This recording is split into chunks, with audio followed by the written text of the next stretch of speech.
2023년 8월 21일 오늘의 말씀 시작하겠습니다.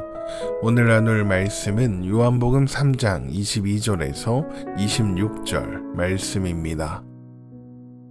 그 후에 예수께서 제자들과 유대 땅으로 가서 거기 함께 유하시며 세례를 베푸시더라.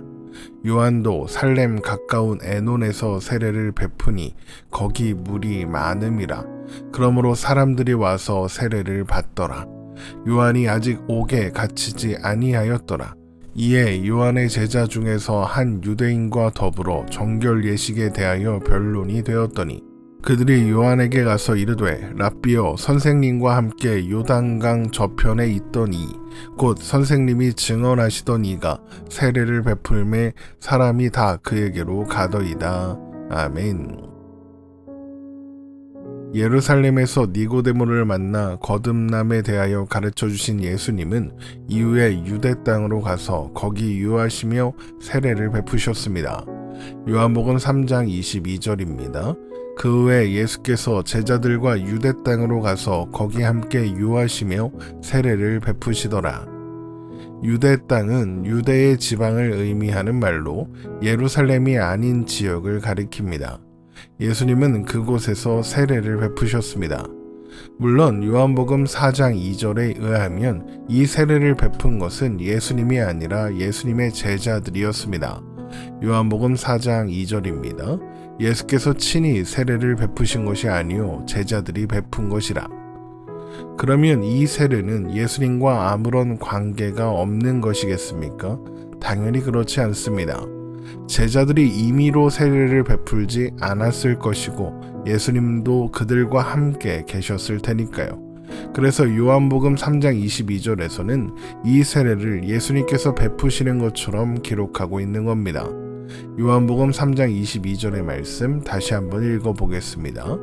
그 후에 예수께서 제자들과 유대 땅으로 가서 거기에 함께 유하시며 세례를 베푸시더라.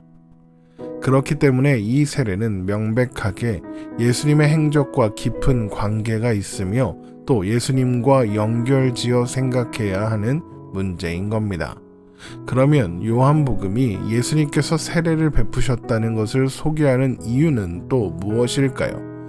먼저 이것은 다음에 이어질 세례 요한과 그의 제자들의 문답의 서론입니다.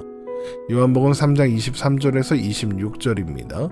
요한도 살렘 가까운 에논에서 세례를 베푸니 거기 물이 많음이라. 그러므로 사람들이 와서 세례를 받더라. 요한이 아직 옥에 갇히지 아니하였더라. 이에 요한의 제자 중에서 한 유대인과 더불어 정결 예식에 대하여 변론이 되었더니 그들이 요한에게 가서 이르되 랍비여 선생님과 함께 요단강 저편에 있더니 곧 선생님이 증언하시던 이가 세례를 베풀매 사람이 다 그에게로 가더이다. 세례 요한의 제자들은 어떤 유대인과 정결 예식에 대하여 변론한 후에 요한에게 와서 요한이 증언하시던 이가 세례를 베풀고 있고 그래서 사람들이 다 그에게로 간다고 말합니다. 이것은 세례 요한의 제자들이 요한과 예수님을 일종의 경쟁 관계로 여기고 있다는 것을 드러냅니다. 그래서 세례 요한은 제자들에게 그것은 당연한 일이고 당연한 과정이라는 것을 설명합니다. 그 이야기는 다음 시간에 자세히 살펴보도록 하겠습니다. 그런데 예수님께서 세례를 베푸셨다는 이 기록은 세례 요한과 그의 제자들의 문답의 서론인 것 이상의 의미가 있습니다. 왜냐하면 이 말씀이 바로 앞에서 예수님께서 니고데모와 나눈 대화와 연결되어 있기 때문이죠.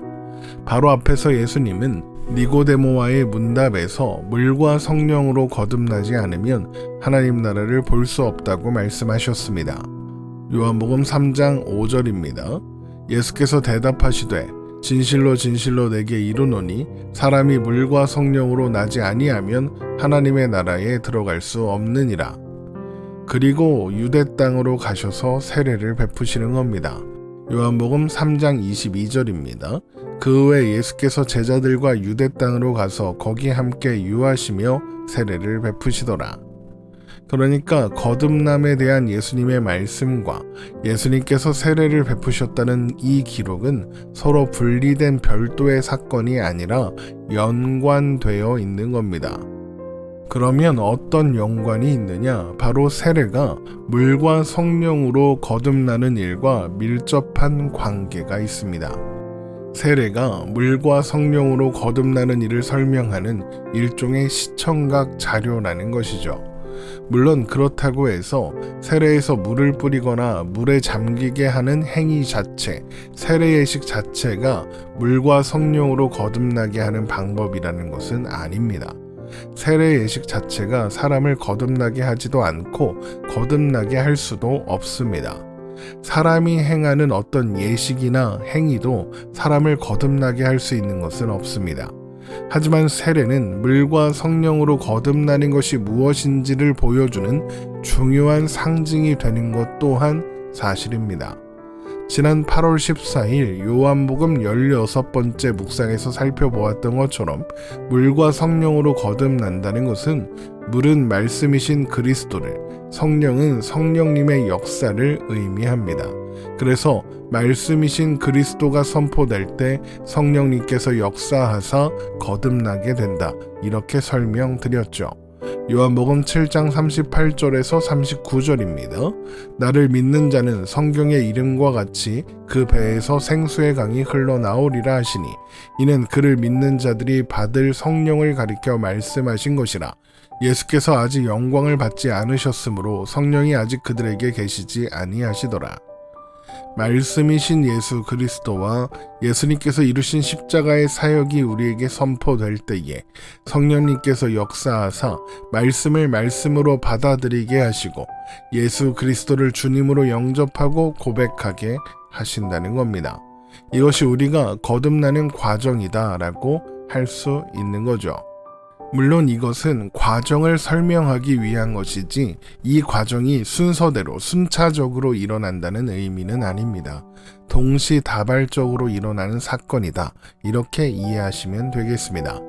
어쨌든 그래서 사도 바울은 예수님께서 교회된 우리를 위해서 자신을 주신 것은 물로 씻어 말씀으로 깨끗하게 하사 거룩하게 하신 것이다 라고 설명하고 있는 겁니다.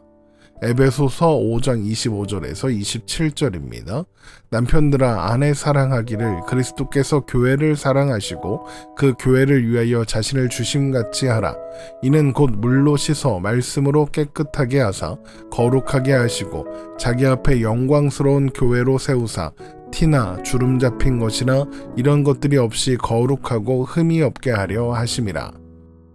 이렇게 예수님께서 이루신 일이 우리에게 적용되었다. 우리에게 실행되었다. 그로 말미암아 우리가 거듭났다. 그래서 거룩하고 흠이 없는 존재가 되었다. 이것을 상징적으로 보여주는 것이 바로 세례인 겁니다.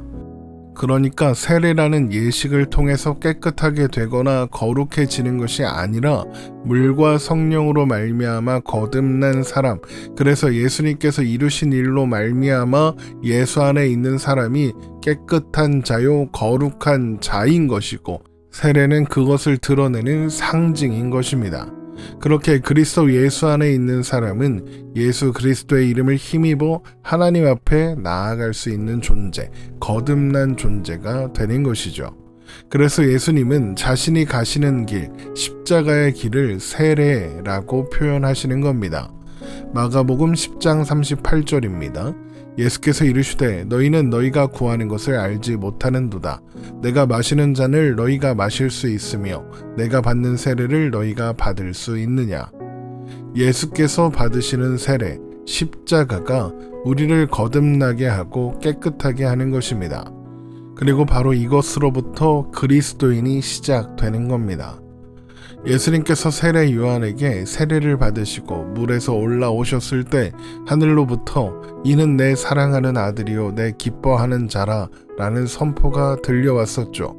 마태복음 3장 16절에서 17절입니다. 예수께서 세례를 받으시고 곧 물에서 올라오실새 하늘이 열리고 하나님의 성령이 비둘기같이 내려 자기 위에 임하심을 보시더니 하늘로부터 소리가 있어 말씀하시되 이는 내 사랑하는 아들이요 내 기뻐하는 자라 하시니라.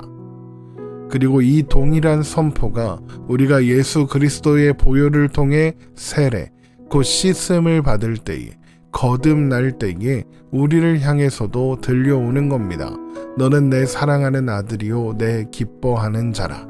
그렇게 하나님은 우리를 자녀로 삼으시고 우리는 그렇게 그리스도인이 되는 겁니다. 이렇게 세례 그 자체보다 거기에 담긴 의미가 중요하고 그래서 예수님께서 거듭남에 대하여 설명하신 후에 세례를 베푸셨다라는 내용이 기록되고 있는 겁니다. 우리가 받은 세례의 의미를 오늘 말씀을 통해 다시 한번 생각하며 하나님의 은혜와 사랑을 마음 깊이 새기는 시간이 될 수 있기를 소망합니다. 오늘 말씀 이렇게 마치겠습니다. 오늘도 평안한 하루 되시기를 주님의 이름으로 축원합니다.